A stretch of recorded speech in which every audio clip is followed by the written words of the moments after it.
Welcome, everybody. As Sujata said, I'm in the NCL Network and Custom Logic group, which I guess since I've worked on networking and worked on FPGAs and so on like that is kind of reasonable. It gives me a certain perspective in what's going on in edge computing, and so things that I will say may not be official, but they will be interesting, I hope. I'm talking about an open source project called OpenNESS. We're a proper open source project. We have code on GitHub. We have our own logo, as you can see. And the logo should have a name, and given that the British named a research vessel, they held a contest to name a research ship, and they let the British population name the ship, and the winning entry turned out to be Bodie McBoatface. So in honor of that, I've been calling this character Edgy McEdgeface. But I was very disappointed to hear over the weekend that the royal family renamed the boat to be the Sir Richard Attenborough. So now it's just Edgy McEdgeface. I only 45 minutes, and this agenda is going to be a little tight if we don't get through everything. I hope I'll get through the parts that are interesting to you. Edge computing, the challenge statement, I don't mean the generic nebulous, the challenge of edge computing, but I mean just the particular problem statement that we're trying to address.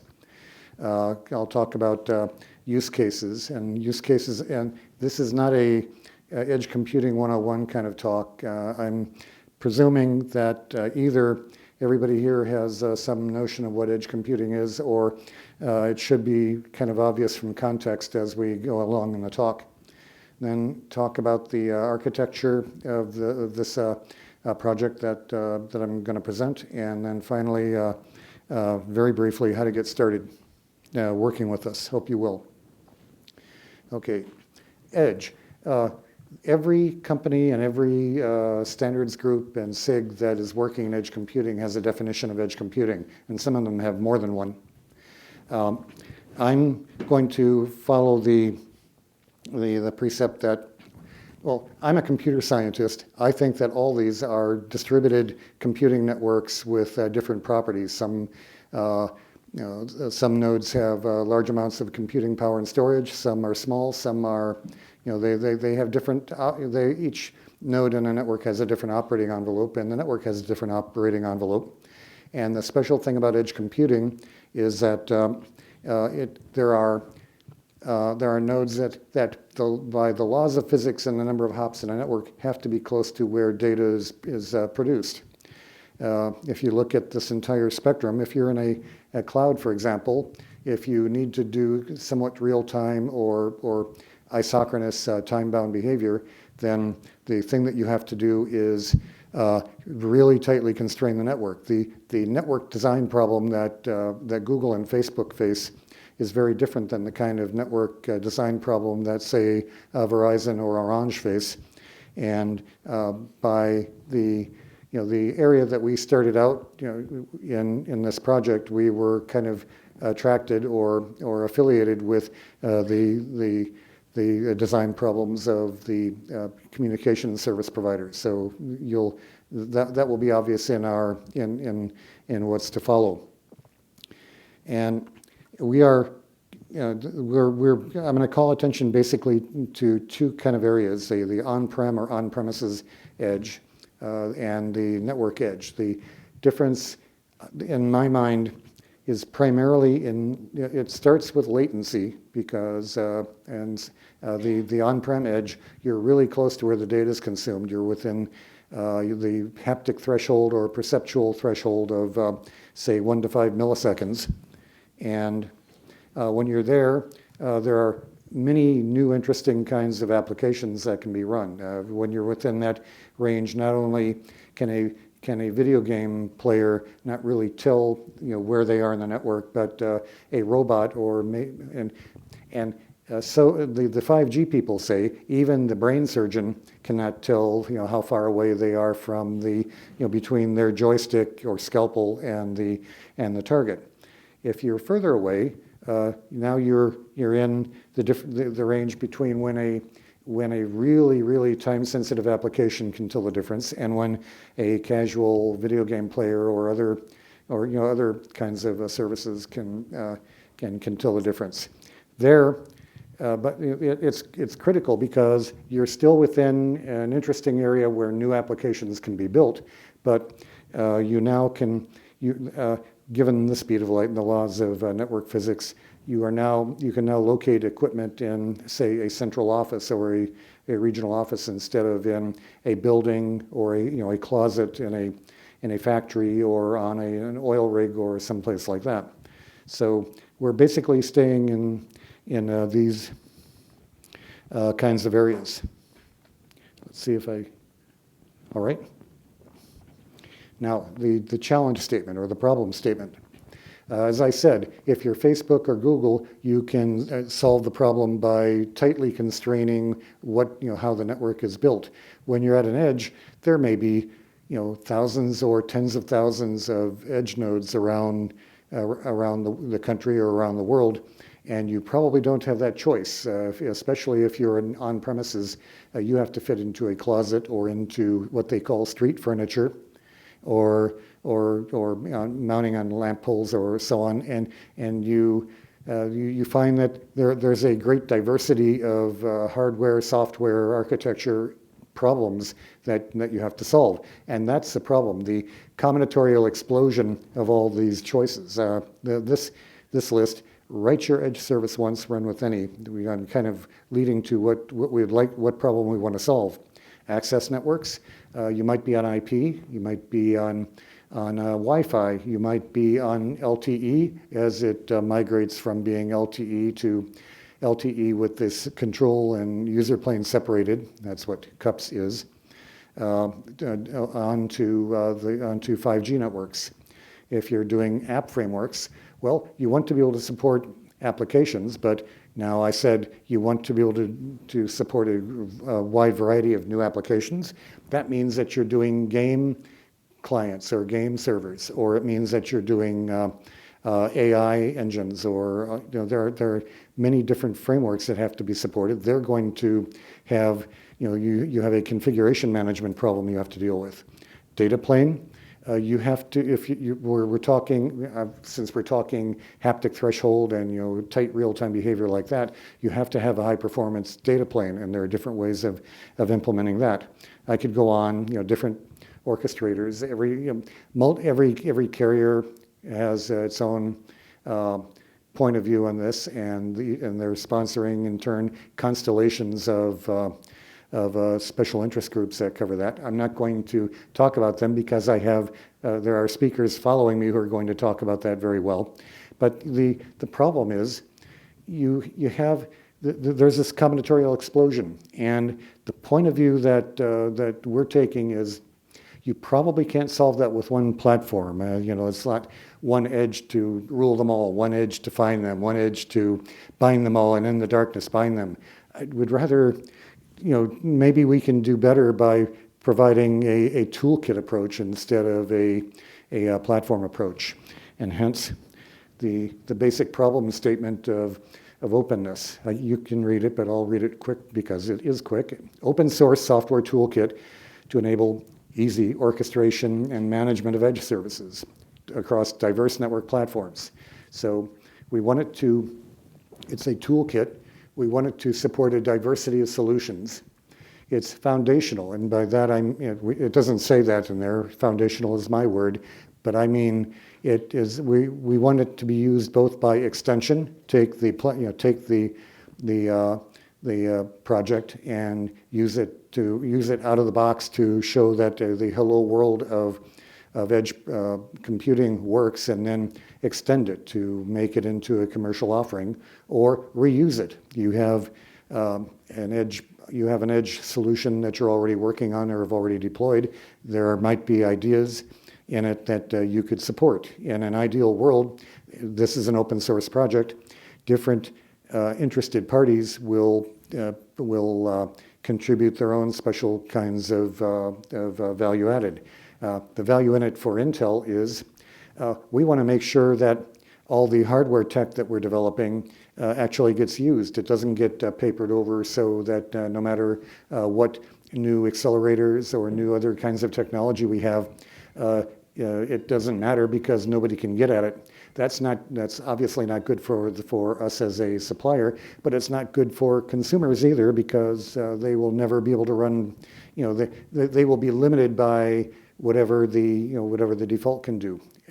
That's the kind of technology we'd like to contribute to OpenNESS. There are probably others involved in edge computing that want to like add security or add new kinds of APIs or different kinds of multiple application interaction. And as a project and as a toolkit, that sort of thing is possible. Okay, enough of evangelizing. Let's go on to use cases, and again, not edge computing use cases per se, but how not how you would use edge computing, but how you would use the OpenNESS toolkit. The basic actors in this little drama, objects and actors that are edge platform, edge controller, access technologies. Those are the big three. Edge platform and edge controller are the primary subsystems that are shipped with OpenNESS. The edge platform is a logical platform. It could be realized with a server or with a rack of servers that support a data plane, be able to connect to an access network, and that can run applications.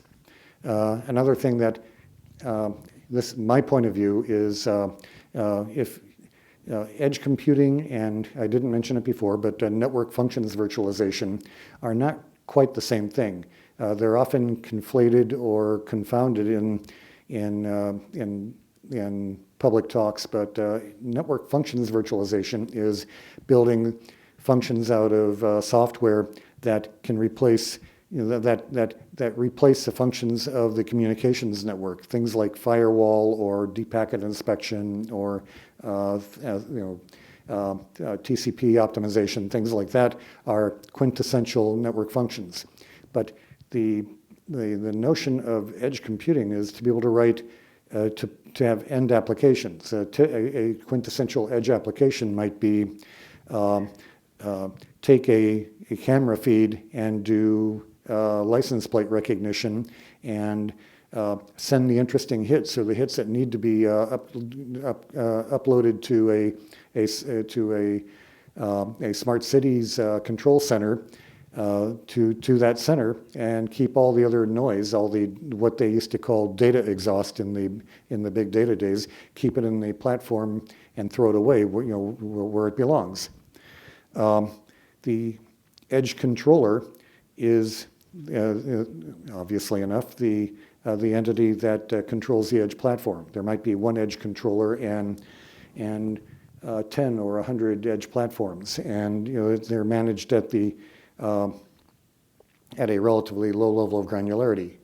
I have other entities here like Orchestrator to show that they're part of an end-to-end solution, but they're not part of the OpenNESS architecture per se. There are many standards organizations that are already engaged in architecting that, and we don't see why we need to be the incremental 1,001st group to do it.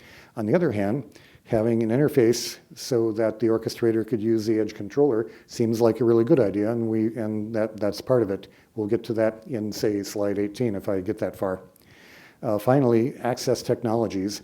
I alluded to wanting to solve the diversity of LTE, 5G, IP, whatever. The goal of this is to allow an application to not have to deal with the problems of knowing which network that you're on. Do you get an IP address? What kind of identifier do you get to identify the media stream that's coming to you?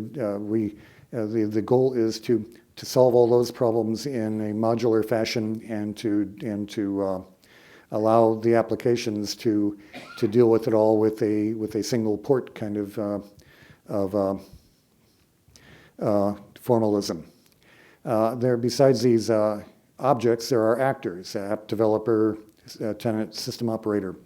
The system operator is the owner of the overall system. They may not, they probably acquire the system, they probably integrate it or hire somebody to integrate it, and they own it. The tenant is someone who wants to run a particular application. They're a tenant because they are going to use the edge network or some part of it to perform their function. And these may or may not be the same thing. That has to do with a use case that I'm going to get to in a couple of slides. And finally, the app developer. Another problem that we have to solve as an industry is how to bring the risk-averse app developers who don't want to have to build 5 different versions of their application, which is really cost-intensive and fraught with risk, how to get them to write code for a network, and how to get the equally risk-averse system operators to deploy the network, not knowing whether or not the applications will come to run on their network and provide service and make money and all that. Okay, so now you know these are the objects and actors I want to talk about. Now the use cases, on-prem versus network edge deployment.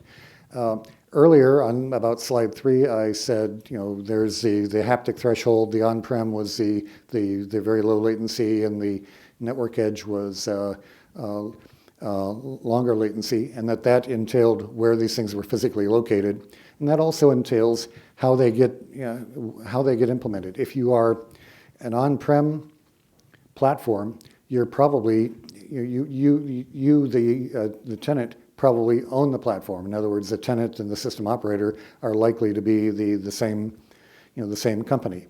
So you're also more likely than average to have that be a green field. So you're putting in this platform, say, in your factory or in your stadium for the first time, and you need a lot more of the ingredients to be incorporated. If you're a network edge, you're likely to be a network operator, a telephone company, someone that is already, you've already probably spent $1 million or $1 billion on network functions virtualization. You have these OpenStack and VMware and whatever infrastructures already there, and you want to get if you want to deploy edge computing, you want it to be add on to functionality. And the OpenNESS the project, the architecture of the infrastructure is tries to be flexible so that we can address both kinds of customers. I mean, it's a difficult problem, and we are en route. We're in the journey of solving these problems with multiple partners already. But this is why we think a toolkit approach rather than a rigid platform approach is important. Also related to that is the virtualization environment deployment. We at least now have operators and tenants who are working in virtual machines, whether they're working in raw mode with libvirt or working in managed mode with something like OpenStack or VMware. We also have people using containers, whether they're working with Docker containers in raw mode, so to speak, or working with managers like Kubernetes. And you need a framework. You need a framework that can handle the different cases. Whether or not you need to handle them all simultaneously, which would be what the platform approach would do, you at least need to be able to handle them for a given customer. And the point of having a controller and an OpenNESS controller is to be able to support these different alternatives. At deployment time, you can make these choices and integrate with the network that wants to use you or wants to use us. Okay, application development. Going back to now we focus a little bit on the app developer. In network functions virtualization, the applications, are, the VNS, the virtual network functions, are embedded pieces of software. They're embedded functionality like deep packet inspection and firewall and so on, and they have to be they run in the network. They have the superpower of being able to crash an entire global communications network, and they have to and the deployment flow for deploying these things is intricate. They are tested extensively and are part of repositories and have to be validated and all that. Applications don't do that. If you write a cloud application on Amazon, you don't have to get Jeff Bezos' permission to run your application on his cloud. There's a certain amount of protection of the network, and we have to and that's the direction that edge applications have to be able to go in. We still, we follow the functionality that's shipped as part of the project. Does allow an application to be built and, say, created as a Docker container or as a libvirt VM, and tested in isolation. Then it can be onboarded into the system and put into a repo, and then later a tenant can choose to run the application and goes into either the orchestrator, which I'm not showing here, or into the edge controller. No matter what, they still have they still have a means of taking this reasonably solid, but doesn't have to be bulletproof because it's not going to kill the network, application onto the edge network and run it. Access network management use case.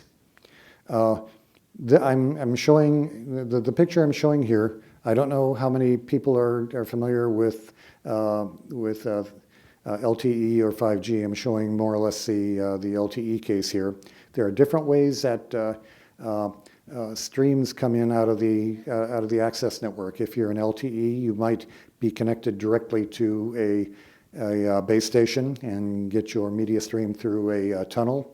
You might be connected to the extended packet core, like a gateway, and get a media stream coming in off of a different interface that is basically IP, but the way that you steer that traffic to get it into the platform is completely different. All these are different, and we need to be able to not only steer or route the traffic that comes out of the real world to the platform, but then steer that media stream to the right place in the app, to the right application. These are not simple things to do, and we have formalisms for how to do it. We have implemented a set of components with API access to be able to interact with a radio access network. And then finally, I said reuse and extension. This is not the place where I want to dive into the architecture. The purpose of showing this is to show, to take the hood off briefly and show what the individual parts are. The architectural style we are trying to adopt in OpenNESS is kind of the microservices style. The microservices means different pieces of functionality are modularized. They are made as memoryless or stateless as we can manage, so that they interact, so that they accomplish things by talking to each other or talking to a database that stores all the state. The reason that the cloud native community does this is that they can scale. They can, if your individual piece is stateless and it's designed to be that way, then you can increase your capacity by increasing the number of copies and just storing more state.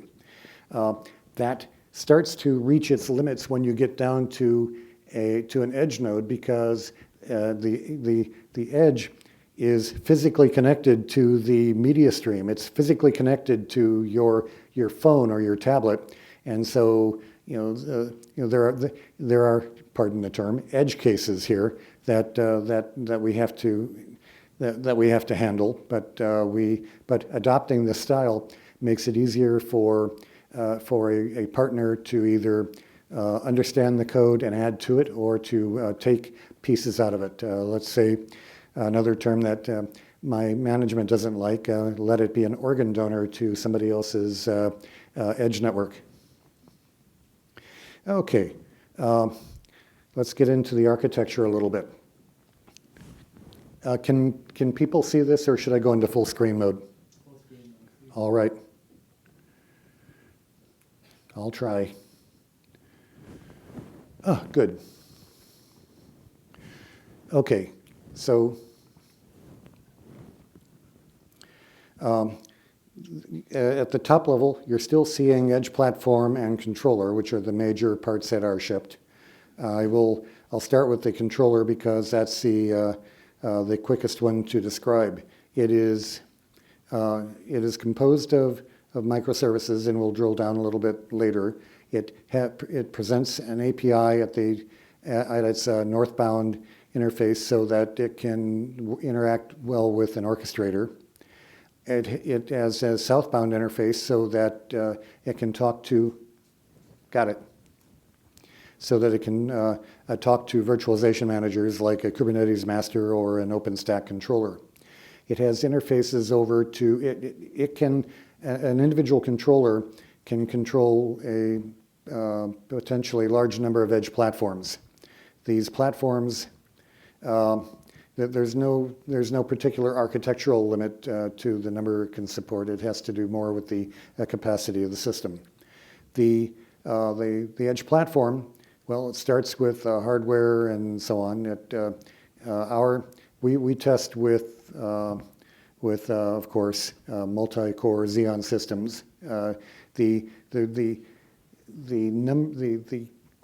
system requirements of OpenNESS per se are actually not that much.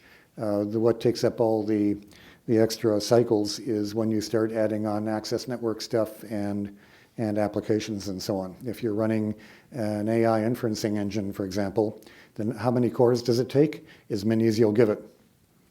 We also support accelerators, FPGAs, GPUs, various machine learning accelerators. I think that we have people later on in the day who are going to talk about stuff like that. For software, we support as a host operating system CentOS with real-time extensions. As guest operating systems and applications, we have most people seem to like Ubuntu, and so we tend to be a CentOS on the bottom and Ubuntu on the top kind of architecture. But we haven't. Someday we're probably going to get a Windows Server running in an application, but I personally will spend most of my time working with Linux. Other interesting parts here. I talked about the access network. I'm showing separate boxes for the user plane and the control plane. That is because that is generally the direction that radio access technology is going. And I'm showing the separate box. I'll mention it just here briefly. If all else fails, if you can't run your application in the edge platform and you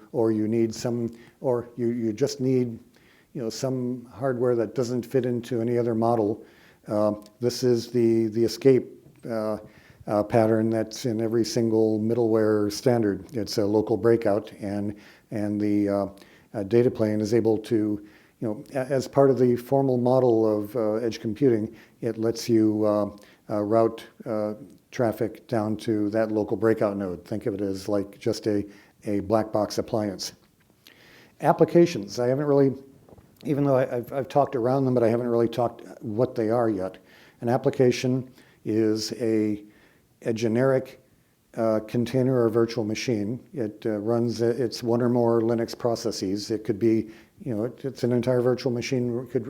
An example that we ship is the OpenVINO machine learning and visual computing package, with applications running on it. Which means, think of all the different libraries and other things that you need with that. It can run.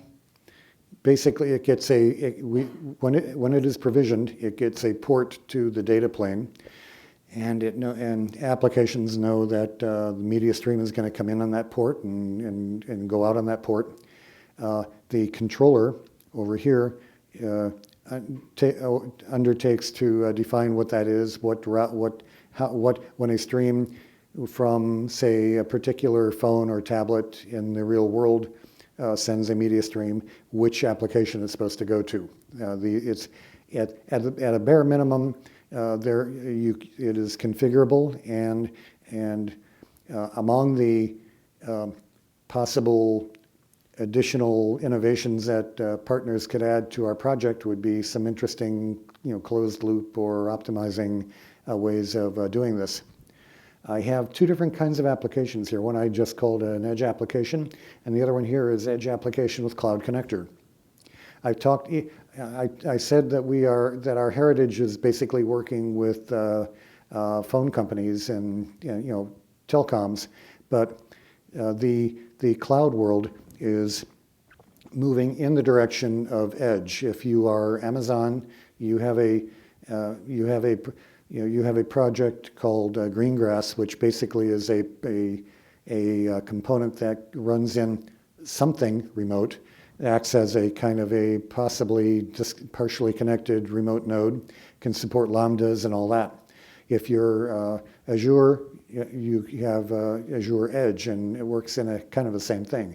They do it, and Baidu does it, and there are, this isn't going to stop. From the point of view of this architecture, an edge, a cloud, one of these cloud adapters is an application. The project has the ability to run an adapter so that from the cloud point of view, its adapter is running on this cool platform that happens to be located where it needs it to be. And from the platform's point of view, it has the ability to run lambdas. So that solves the problem of how to go from cloud to edge, how to do the migration by just supporting what the cloud suppliers are already going to do. Okay, more details. I know we're running out of time, so I'm really not going to go through this stuff much. These individual parts, at the lowest level, the transport between the controller and the platform, and between the parts that are on the platform itself, the transport is gRPC, general RPC, and on top of that, in places where applications and third parties need them, we have RESTful APIs. So there are microservices that deal with virtualization, that deal with lifecycle. There is a pair here that deals with the data plane, and the API is supported by this thing called Edge Data Plane Agent, and it talks to the actual data plane.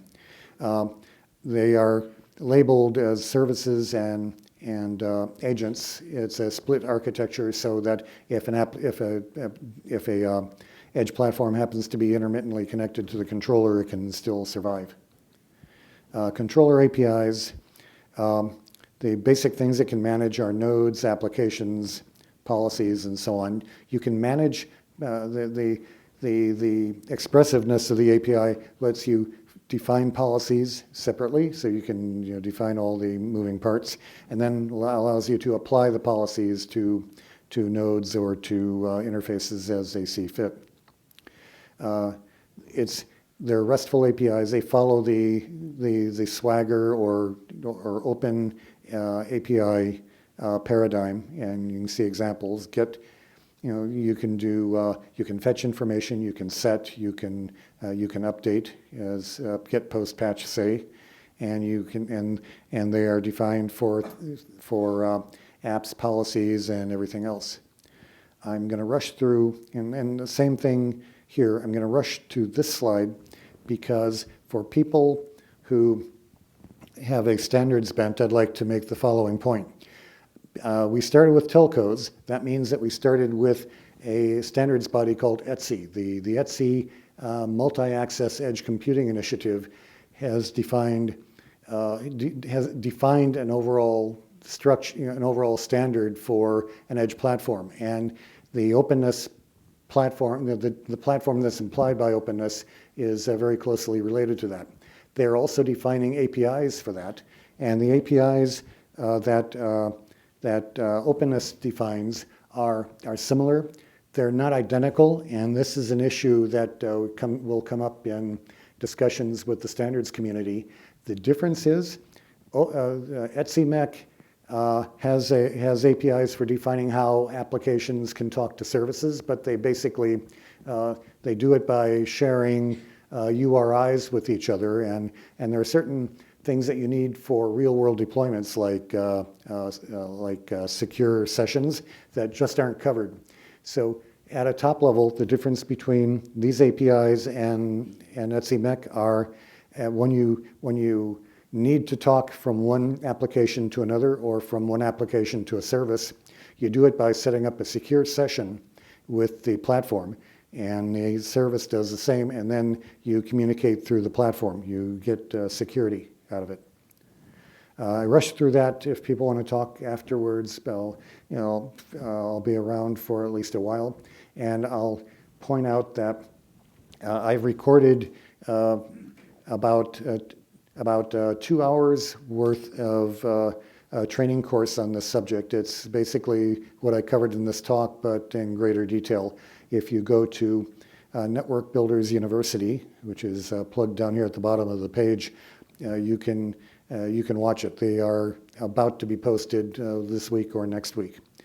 Anyway, we have, you go to openness.org, you will find white papers, engineering papers, use cases, so on like that, and a link for developers to our GitHub repository. All this stuff is available now. We released in June. We're about to release our next release in September, at the end of September, which I guess is today.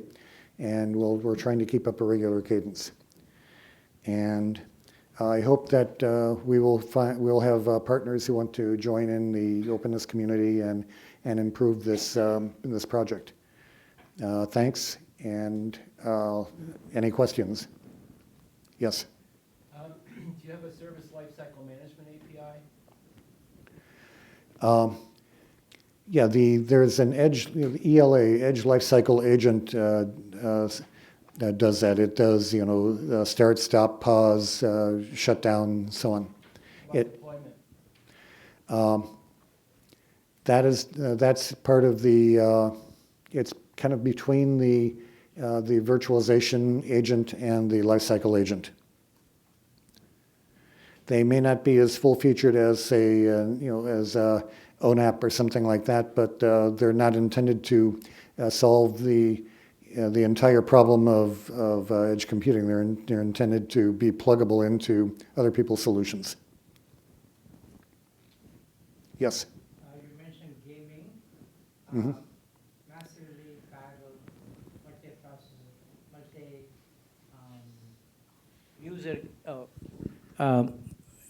massively parallel multiplayer games require a lot of bandwidth, very fast response. Those were serious. You mentioned it, that's why I'm asking. Is that a priority? Or is it more of industrial control, industrial ones where actuator is going to be as important in the collection of information? You need, to support massive multiplayer games or to support factory automation, you need, in addition to everything I described, you need a way of writing those applications, building them we're not including as part of the openness project game clients and game servers. That struck us with our current project size as boiling the ocean. There are partners that would like to do that. There are certain other partner companies who do that, or certain other companies that are active in the edge space that support game development and so on. We could, I know how to port their game clients and their game servers into an OpenNESS framework. I'd rather use I'd rather extend to somebody else's code or plug somebody else's code in than reinvent it. They're doing a good job. What about industrial control in oil fields, etc. as example, and also the driverless automobiles and vehicles? Okay, we are working with different, well, the OpenNESS project or Intel in general are working with partners in automated cars and factory automation and so on. Those are really good really good cases, and it's why you want to, for example, if you're in an oil rig, you are going to have intermittent connection between your controller and your edge platform. So you'd bloody well better be able to support that, for example. Or to take the examples you were talking about earlier, in the third world. Intel has a volunteer effort every year. We send teams of engineers to places that have no infrastructure whatsoever and build it. And that includes, sometimes they have intermittent electricity, and you do things like bring canned versions of the internet with you and so on. And edge computing, that's a case that we often don't need to do in the first world, but part of one of those parameters of a distributed network that kind of applies is intermittent connectivity. Anyone else? Yes. You talked about this toolkit. What makes it different than just the collection of APIs? It's APIs, it's implementations of APIs, it is documentation, it is shippable code. Out of the box, you can, once you solve the problem of setting up your networks, your server stack and getting it wired, getting it cabled properly, you can run the Hello World out of the box. A toolkit, it's not Eclipse. That's another thing. It would be cool to have, like an Eclipse environment to implement the stuff, and some of the game developers that I was alluding to do that.